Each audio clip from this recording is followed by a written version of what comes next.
The message from the Galactic Council wasn't just a warning, it was a demand. A cold, unyielding decree that reverberated across the stars. The Council had decided. Humanity would either pay or perish. It was that simple. The broadcast hit Earth's major media networks, scrambled across every communications channel, and crackled through every corner of the planet in the blink of an eye. They came not as allies, but as a harbinger of destruction, an alien power that had existed for millennia, unchallenged by any lesser species. Except now there was Earth. And the Council was no longer willing to ignore it. The leader of the Galactic Council, Eleroth the Supreme, a being of age-old wisdom and unrivaled power, spoke from the heart of his golden throne room on Atheron, his voice booming across the galaxy.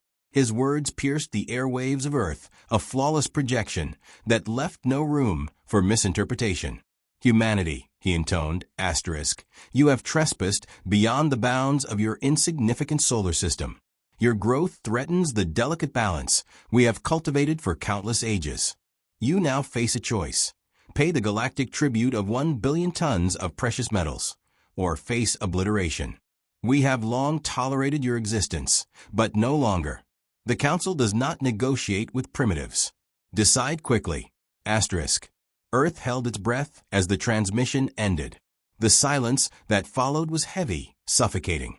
The message was clear. Humanity was nothing but an inconvenience, a minor irritant to be dealt with.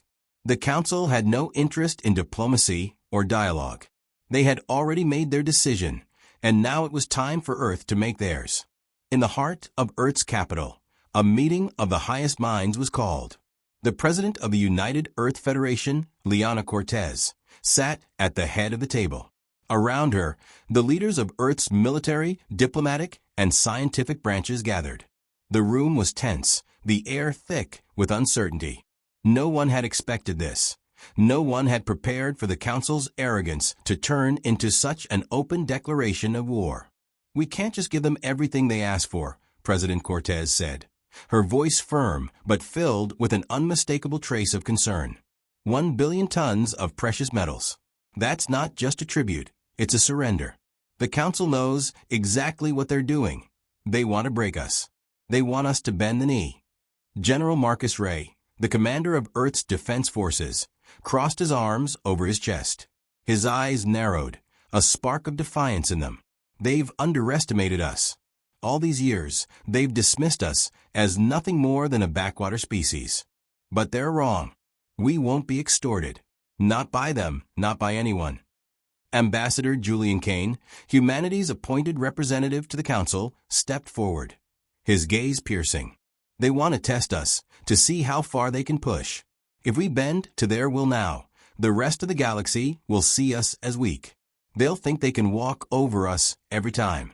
We need to send a message back, a strong one. But how? The room fell silent as the weight of the question settled in. The Earth's military was formidable, but the Council had fleets that could wipe them out in an instant. The Council's forces were vast, their technology far beyond anything humanity had developed. Still, the one thing humanity had in its favor was the one thing the Council could never understand: human ingenuity. Let me take care of it, Ambassador Kane said, a steely resolve in his voice. I have a plan. We don't have to cower. We can hit back in a way they never saw coming. President Cortez looked at him, uncertainty flickering in her eyes. But the urgency of the situation pushed her to trust Kane. If you fail, humanity's future is forfeit.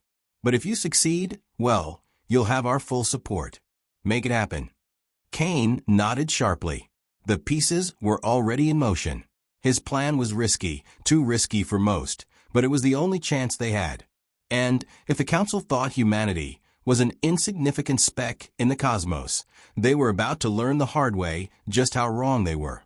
The broadcast had been a declaration of war, but it also offered something else: an opportunity. The Galactic Council had made their move. Now, it was time for humanity to make theirs. And the reply would shake the galaxy to its core. Kane walked out of the room, his mind already working overtime. As he left, he activated his secure communicator, sending an encrypted message to the very core of Earth's hidden scientific labs. They had little time, and a very dangerous path ahead, but it had to be done. This would be humanity's reply, and it would change everything. The galaxy had no idea what was coming. The moment the Galactic Council's decree hit Earth, the planet's pulse quickened. It was no longer a choice between survival and surrender. It was a matter of pride, of identity. The Council had demanded tribute. But humanity wasn't about to hand over its future without a fight. Inside the Earth Defense Command's headquarters, a hushed murmur ran through the sprawling war room as the human leadership gathered to discuss their response. General Marcus Ray stood at the head of the table, his military uniform adorned with the insignia of Earth's armed forces. His jaw was clenched, eyes steely, yet there was an undeniable flicker of excitement behind his stoic gaze. "This isn't just about defense anymore," Ray said, his voice low but sharp, reverberating through the tension-filled air. "This is about showing them that they've made a mistake, underestimating humanity." President Cortez, who had remained silent until now, glanced up from the datapad she was examining. Her expression was unreadable, but the weight of the situation pressed down on her like a heavy storm. "We need something more than just a show of force. We need a response that'll send shockwaves through the Council." Ambassador Julian Kane stepped forward, eyes gleaming with determination. He had been working on a plan in the shadows for days, piecing together the intelligence and tech that humanity had quietly developed in the wake of their first contact with alien civilizations. "We will not give them what they want," Kane said firmly, his voice laced with conviction. "We have something far more valuable than metals. They've forgotten the power of innovation." He paused, letting the weight of his words sink in. "I've been in contact with Earth's top engineers and scientists. We're developing a weapon, something that will prove humanity's value to the galaxy." General Ray raised an eyebrow. "What kind of weapon?" "We don't have fleets on the scale of the Council's. Not yet. Their technology is far beyond ours." "I'm not talking about a fleet," Kane replied. "I'm talking about a message, a statement. It won't be an attack, not in the traditional sense. What we're building will be a demonstration of everything the Council failed to understand about us.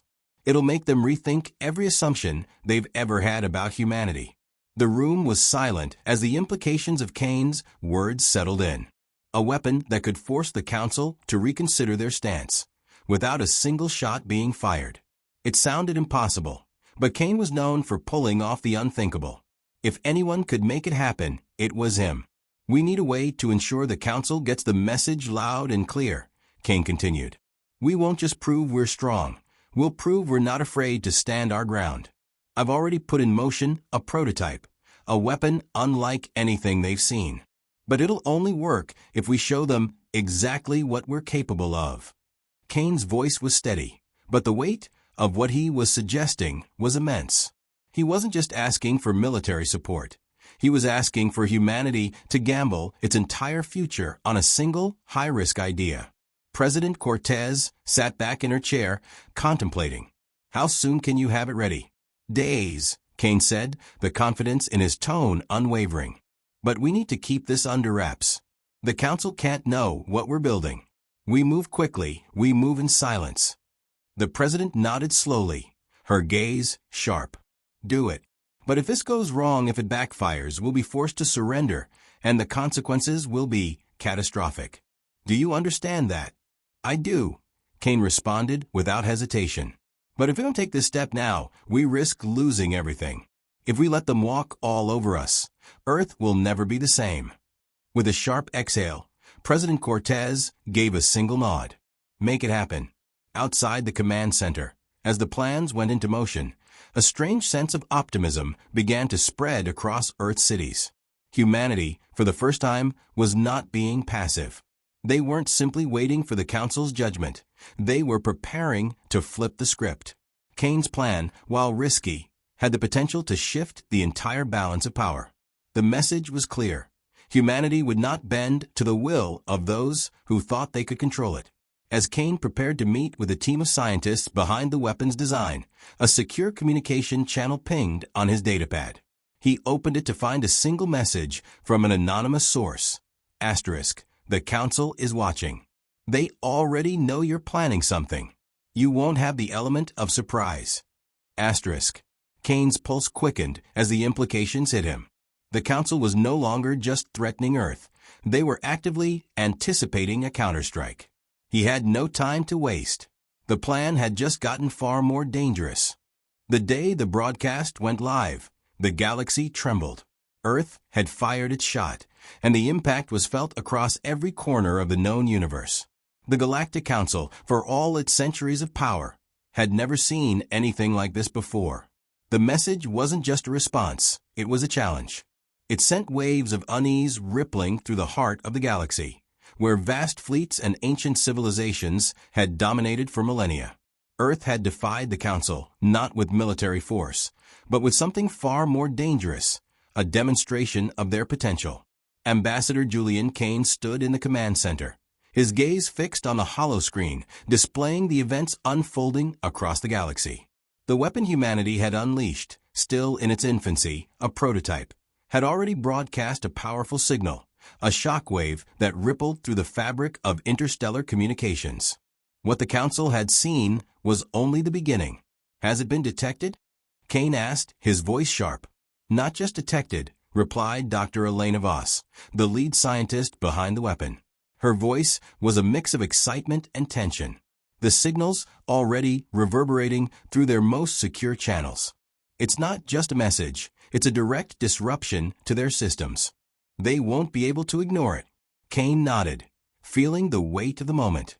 He had known the risks of revealing their capabilities, but he hadn't expected the Council to feel the shockwaves so quickly. He had thought they would take longer to respond. But now that the signal had hit, everything had changed. The message itself had been simple, almost understated.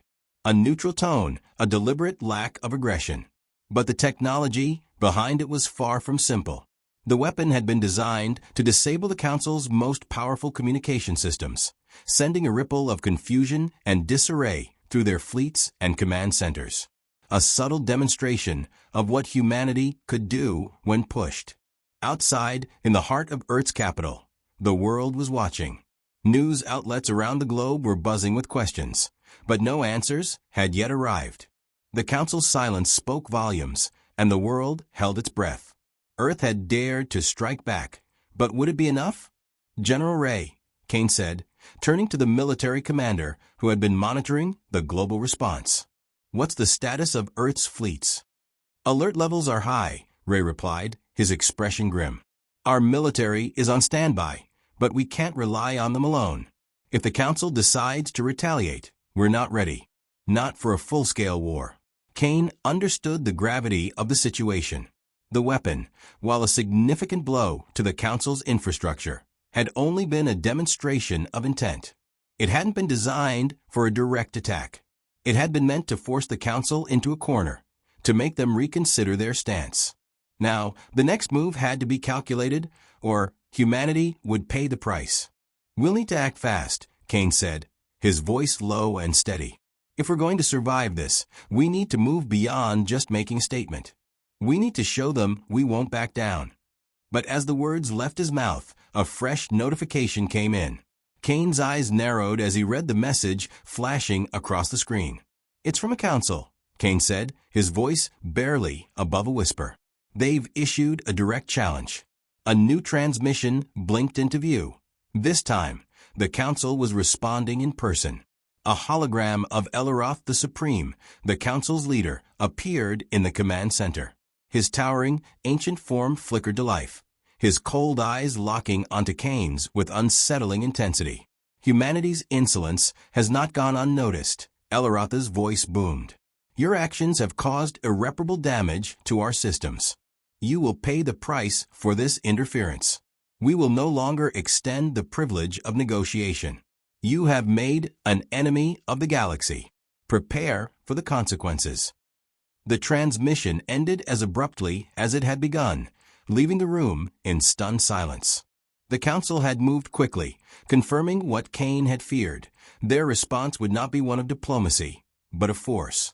Kane's pulse quickened, but his resolve remained firm. They think they can intimidate us into submission, he muttered. They're wrong. As the hologram flickered out, A second message flashed across the screen, this time from an unknown source. It was a simple phrase, but the implications were enormous. Asterisk, the council is divided. We are watching. Asterisk. The message was a warning or a potential ally. Kane couldn't afford to ignore it, not now. The stakes had just escalated beyond anything he could have predicted. For the first time in millennia, the Galactic Council was uncertain. Humanity's defiance, far from a petty outburst, had cracked the foundation of their perceived superiority. The galaxy was no longer what they had thought it was. Humans had made sure of that. In the heart of the Council's headquarters on Athuan, the Supreme Council convened. The golden walls of the chamber, lined with relics of untold ages, had never felt more oppressive. A heavy silence hung in the air as the members of the Council, representatives of the oldest and most powerful civilizations, turned their gaze to the central holographic display. A map of the galaxy, now punctuated by Earth's defiance, flickered in the dim light. Eloroth the Supreme, his ancient features glowing with an unearthly light, stood at the center of the room. His eyes, once filled with the conviction of untouchable authority, were now clouded with doubt. Humanity had done the unthinkable. They had pushed back. The audacity of them, Eloroth muttered under his breath, though the other council members could hear him. They have no understanding of their place in the galaxy. Tarek, a representative from the Vorkan Empire, a species whose tentacles seemed to shift with the currents of the cosmos, was the first to speak. His voice was cold, calculating.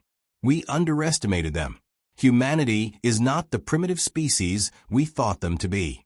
Their technology, it's beyond what we expected, even with the interference we've experienced from their signal disruption. A tall, ethereal being from the Nethran Combine, whose body shimmered like liquid light, spoke next. Their signal wasn't just an attack on our infrastructure. It was an assertion of independence. A warning to us. A challenge we cannot ignore. Eloroth turned his gaze toward the Nethran representative. And yet, we have always believed that the lesser species would know their place. Earth is no different. If they are too stubborn to understand their true role, then we will show them why we hold the power. The galaxy is ours to command. That may not be enough, Tarek interjected. Their ability to disrupt our systems without firing a single shot was impressive. More importantly, it was deliberate.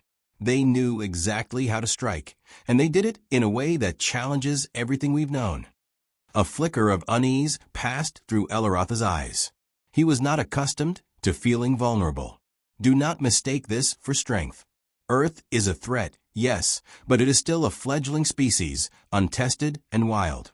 We have crushed civilizations far older and more powerful than they. We have no reason to fear them. But they are not like the others, said Loras of the Centauri Union, her long, segmented limbs tapping restlessly on the floor. They are unpredictable, volatile. Their actions do not align with any of the species we have encountered.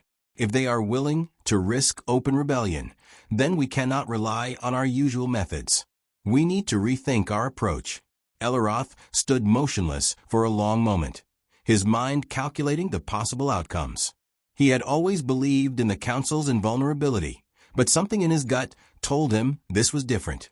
Humanity was not backing down, and that frightened him more than he cared to admit. "We'll strike them down," he finally said, his voice unwavering. "But it will not be with brute force alone. We will manipulate them, fracture their unity, make them question whether they are strong enough to withstand what is coming." The Council members nodded in agreement. But Tarek's voice lingered in the air like a cloud. "And what of the galactic factions who are watching? If we push Earth too far, there will be others who rise against us. We cannot forget the history of rebellion." Eloroth's piercing gaze swept over the assembly, his words deliberate and sharp. "If we wait too long, others will believe that humanity is a symbol of hope, a new power in the galaxy.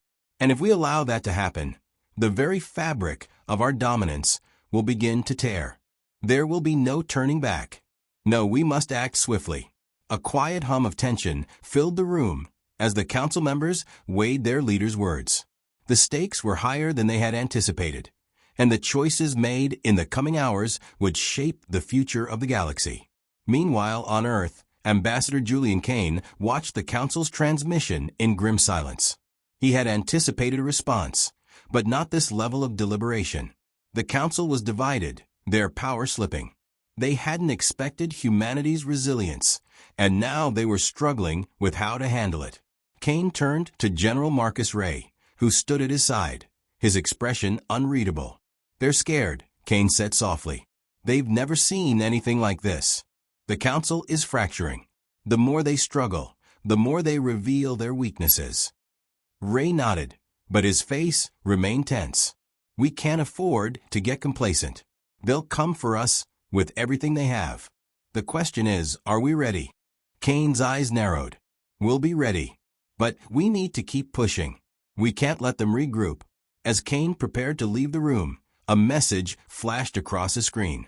An encrypted transmission from an unknown source. Its content brief, but alarming. Asterisk. "The Council is preparing something worse. You won't have long to act." Asterisk. Kane's heart skipped a beat. This was more than just a warning. It was a signal. The Council was making its move. And if humanity wasn't ready, they would pay the price. Just when humanity thought it might find an ally within the Council, the truth came crashing down. The enemy wasn't just at the gates, it was already inside. Ambassador Julian Kane sat in the war room, his fingers drumming anxiously on the table. The Council's threat had escalated faster than anyone had expected, but there was still hope. A faction of Council members had secretly reached out, offering a potential alliance. For a brief moment, Kane allowed himself to believe that humanity had found a crack in the Council's armor. But now, the transmission had come through, a betrayal that shattered everything. The message was clear and stark. The Council was no longer divided. A faction within the Council, the very group that had promised to support humanity, had turned on them. The delicate web of alliances and promises had unraveled, leaving Earth exposed. "How did we miss this?" Kane's voice was tight, barely a whisper. He looked to General Ray, whose face had gone pale at the revelation. "We didn't," Ray replied grimly. "They were too clever, too close to the Council's core. We've been infiltrated." The room felt colder, the walls seeming to close in as Kane processed the full weight of the situation. The rogue faction had not only betrayed humanity, they had planted a spy within Earth's own ranks. Someone who had been feeding information to the Council the entire time. The plan they had relied on, the fragile hope of an alliance, had been a ruse from the start. Who did this? Kane's voice barely held the venom he wanted to unleash. "Who's the traitor?" "We're working on it," Ray said, his jaw clenched. "But it's a matter of time before the Council strikes. We need to act before they do." The betrayal stung, but Kane knew they had little time to mourn. The Council was preparing for an all-out assault, and the rogue faction was now its spearhead. Humanity had one chance left, to expose the traitors and take the fight directly to the Council before it was too late. Outside, the world was in turmoil. Earth's people had rallied behind the idea of unity, of strength in defiance. But now the cracks in that unity were beginning to show. Whispers of the betrayal spread like wildfire, threatening to undermine everything humanity had fought for. Kane turned back to Ray, his resolve hardening. "We'll deal with the traitors later. Right now, we need to focus on the Council. If we don't stop them, everything we've done will be for nothing." With the world at risk, Kane and Ray moved swiftly to mobilize Earth's defenses. But as the countdown to war began, they knew one thing. Their biggest enemy was no longer just the Council. It was the fear and uncertainty that had been sown among their own ranks. Cliffhanger asterisk. Just as they prepared to make their final move, a secure message arrived, this time from an unexpected source, a Council defector, one who had remained hidden within the shadows. The message was brief but powerful.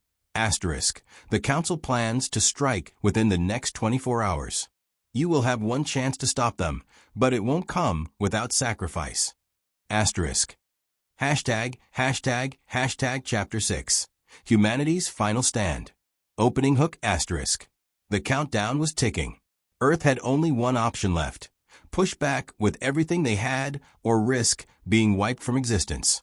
As the Council's forces gathered at the edges of the solar system, Ambassador Julian Kane and General Marcus Ray stood at the helm of Earth's last-ditch defense. The galaxy had never witnessed a war like the one about to unfold.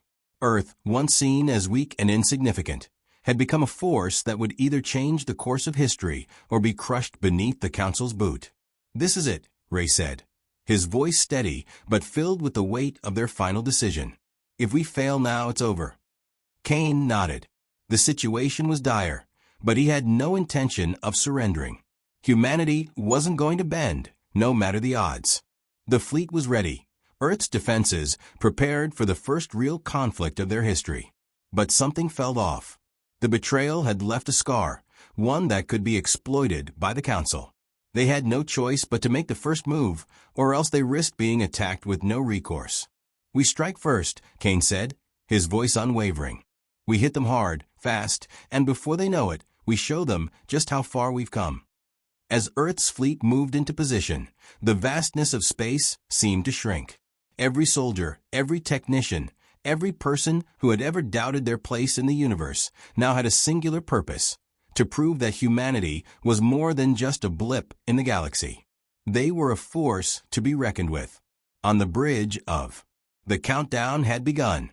Earth's survival hung by a thread, and in the depths of space, the Council's warships loomed, ready to crush the defiant species that had dared to challenge their rule. Ambassador Julian Kane stood on the bridge of Earth's flagship, his eyes scanning the holographic displays in front of him. The fleet was ready. Every ship, every soldier, every strategist had done their part. But now it was time to make the ultimate decision. Would they strike first or wait for the inevitable blow from the Council? The weight of that choice pressed heavily on him. "General Ray," Kane said, turning toward the commander who stood beside him, his face unreadable. "We move now, or we wait for them to make the first move. What's your call?" Ray didn't hesitate. "We hit them now. We may not have their numbers, but we have the element of surprise. If we wait, we'll be reactive. We can't afford that." Kane nodded. "Prepare the fleet. All ships are to engage on my command. This is our only chance to strike before they know what hit them." The bridge came alive with activity as officers scrambled to relay the orders. Outside, the massive ships of Earth's fleet began to position themselves, each one a symbol of humanity's defiance. The sight was enough to fill Kane with a sense of pride, but it also sparked a deep, nagging fear. They were about to face the Council, an enemy far more powerful than anything they had ever encountered. Kane's hand hovered over the command panel. One touch, and the fleet would be launched into battle, the fate of Earth hanging in the balance. He thought back to the last moments with his team, the brief exchange before they stepped onto the front lines. Everyone knew what was at stake. The question wasn't whether they would survive, it was whether they could make their stand worth something. He activated the command with a sharp motion. "Initiate the strike." The fleet surged forward, engines roaring as they moved into position. Earth ships, once dwarfed by the Council's vast armadas, now formed a formidable force, their weapons primed and ready. But Kane knew the battle ahead would be no simple victory. The Council would not go down without a fight. As Earth's forces engaged, the Council's warships began to fire, massive energy blasts lighting up the darkness of space. The first few volleys rocked their fleet, but Earth's ships held firm, their defenses absorbing the blows. It was clear the Council was overconfident. They hadn't expected Earth to strike back so fiercely. On the ground, humanity's military commanders coordinated the defense with precision, while scientists scrambled to adjust the disruptor technology they had developed. The device had already been deployed, sending ripples of interference through the Council's communication systems. But now, Earth needed to ensure it could hold its own in direct combat. Kane watched the battle unfold on the hollow screen, every explosion, every movement, a testament to humanity's resolve. The Council's fleet was vast, but Earth's ships were agile, their crew adaptable. They fought with everything they had, making the most of every advantage, every innovation they had developed over the past years. As the battle raged on, the tide began to turn in Earth's favor. The Council's coordination was slipping, their communication systems weakening. The disruptor had done its job, creating chaos within their ranks. Humanity was no longer the underdog. They were becoming a force to be reckoned with. "Ray," Kane said, his voice tight with urgency. "What's the status of the final phase?" "Ready to deploy," Ray replied, his eyes locked onto the holographic display. "We've rigged the main disruptor to send a pulse strong enough to disable their flagship. It'll be a gamble, but if it works, it could turn the entire battle." Kane nodded, then turned to his tactical officer. "Do it. Now." The final phase was set in motion, a pulse of energy racing toward the heart of the Council's fleet. The tension in the air was palpable as the pulse made contact, sending shockwaves through the Council's flagship. For a moment, everything seemed to hang in the balance. Then, the flagship's systems flickered and died. The Council's flagship, once a symbol of their indomitable power, was disabled. Chaos spread through their fleet as commanders scrambled to regain control. It was the opening Earth had needed. The Council ships, now vulnerable, began to falter. Just as victory seemed within reach, a new transmission flickered on Kane's screen, an unexpected communication from the Council. It was a message from Elaroth, the Supreme. His voice, cold and unyielding, echoed through the bridge. "This battle is not over, Earth. You have won a small victory, but you have not seen the full extent of our power. Prepare for the final reckoning." Kane's heart sank. The Council was not finished yet. The real fight was about to begin.